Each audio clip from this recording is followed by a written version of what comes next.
7 signs you're still living from childhood trauma and don't realize it. Hey beautiful soul. Yes, you.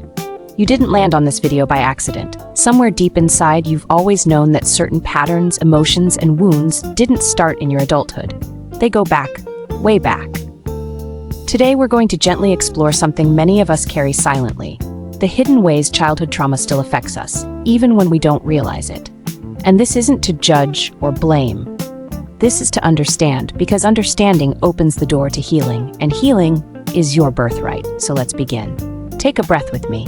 Inhale peace, exhale pressure. You're safe here. Sign number 1, you constantly apologize even when you've done nothing wrong. If I'm sorry is one of the most frequent phrases you say even in moments where you've done nothing wrong.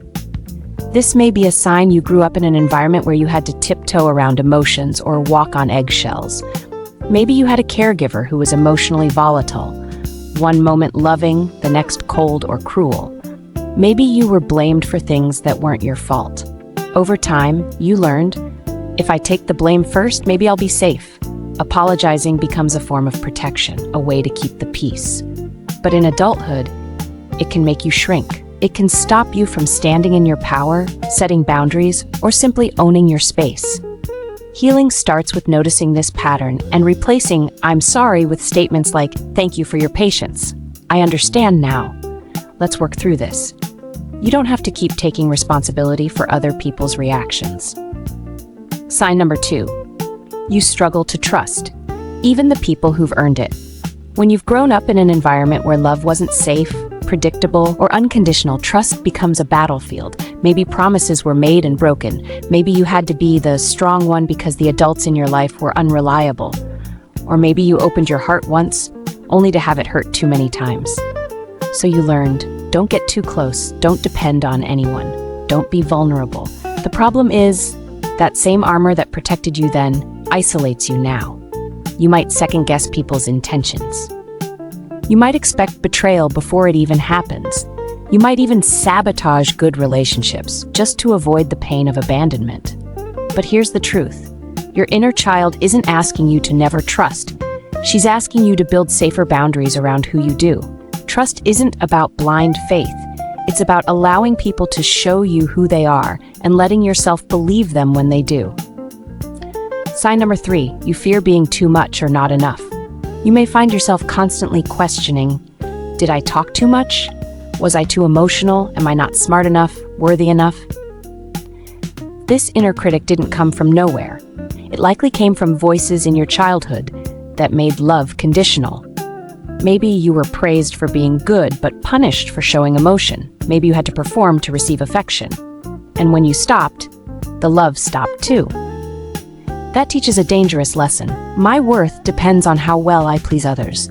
So now in adulthood, you shrink yourself, you people please, you silence your truth, or you overachieve, thinking that success will finally prove your worth. But here's the healing truth. You were never too much. You were never not enough. You were just unseen, misunderstood, unheard. Now it's time to give yourself the love you were denied, not because you've earned it, but because you exist. Sign number 4, you stay in relationships that feel familiar, not healthy. We don't repeat trauma because we enjoy it. We repeat trauma because it feels familiar. If you keep attracting partners, friends, or bosses who make you feel small, neglected, or unseen, it's not because you're broken. It's because your nervous system is wired to recognize the old chaos as normal. Your inner child says, this kind of love is all I know. You might ignore red flags. You might confuse anxiety with chemistry. You might believe you're not worthy of something softer, safer, or real. But here's your wake-up call. You don't have to stay in pain just because it's familiar. Healing begins when you ask, does this relationship feed me or drain me? Your past does not get to choose your future. You do. Let's pause here. This is a lot to take in. And if this is resonating with you, that's not weakness, that's self-awareness. Take a deep breath. Affirm this with me. I am no longer judging the version of me that survived. I'm honoring her. I'm listening to her. I'm healing her. You're not too damaged. You're not too late. You're just beginning to remember. You were powerful then. You are powerful. You're not becoming powerful. You already are. Sign number 5, you struggle to regulate your emotions or feel numb altogether. When you experience trauma as a child, especially emotional neglect, your nervous system adapts to survive. And for many, that means becoming either hypersensitive or emotionally shut down. You may find that you overreact to small triggers, you cry and don't know why, you feel like you're drowning in emotions or like you can't feel anything at all. This is not weakness. This is the result of a brain that had to survive in an unpredictable environment. You weren't taught how to feel, only how to suppress or explode. But now, your adult self has the power to relearn emotional safety.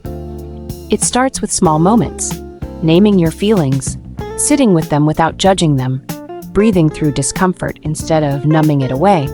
You don't have to stay stuck in fight, flight, freeze, or fawn. You get to reclaim your body as a safe space. Sign number 6, you sabotage good things, especially when they're going well. Do you ever feel like when life starts going too good, something inside you panics? Maybe you pick fights in relationships, miss deadlines, withdraw, overthink. This is a trauma response. When your early experiences taught you that good moments were always followed by pain, you begin to distrust peace. Your inner child says, if I get too happy, something bad will happen. Let me ruin it first. At least I'll be in control. But here's the sacred truth. You are allowed to feel safe in joy. Joy is not dangerous. Love is not a trap. Success does not have to lead to abandonment. You don't have to be the one holding the emergency exit at all times. You're allowed to be present even when it's good. Sign number 7, you struggle with self-worth. No matter what you achieve, you can have the degrees, the house, the followers, the family, the job, and still feel like it's not enough. You still feel like you're not enough. This is because childhood trauma doesn't just leave memories, it leaves identity wounds. If you were not nurtured, not affirmed, not seen as valuable just for being you, you began to believe you had to perform to matter.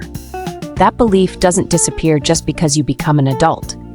It turns into perfectionism, overworking, comparing yourself to everyone else, feeling like an imposter, even when you're qualified. But listen to me, woman of power. You are not broken, you are not behind, you are not lacking. You are healing from a wound you didn't cause. And every day you choose to be aware, every day you choose to speak softer to yourself. That's the healing. So now what? What can you do with this awareness? Let's talk about the healing journey, not the overnight success kind, but the real, soulful, powerful process of becoming whole again. Step 1, name the pattern without shame. Awareness is the first step. Just saying, this is a trauma response is healing in itself. It turns self-blame into self-understanding. You're not crazy. You're responding in a way that makes sense given your history. But now, you're ready for new patterns. Step 2, talk to your inner child. No one knows what she needed more than you do. Visualize her, write to her, tell her what she was dying to hear all those years ago. You did nothing wrong. You were always enough. I see you. I've got you now. This isn't silly. This is science. The brain changes with loving repetition, and your inner child needs to hear it from the adult version of you. Step 3, rebuild safety in your body and in your life. If your nervous system is stuck in survival mode, you'll sabotage peace. So make peace familiar again. Try daily grounding rituals, nature walks, tea time, breathwork, soothing music, stretching or touch, like magnesium oil massages, saying no to things that drain you. Make your life a soft place to land. Step 4, surround yourself with safe people and safe spaces. Healing alone is heavy. You need people who don't just get you, but hold you. Whether it's a therapist, a friend, or even spaces like this channel, find relationships where you don't have to earn love. You don't have to shrink, perform, or pretend. Just show up as you are. That's more than enough. Closing affirmations and final words. Take another breath with me. You've done something powerful just by making it to the end of this video.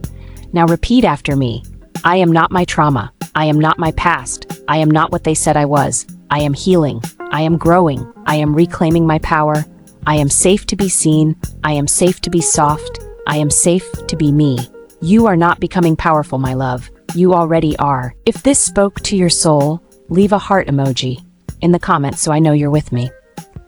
And if you're on your own healing journey, I invite you to check out my guided ebook, Dear Inner Child, I'm Listening Now, available in the description below. Together, we are rising. See you in the next video.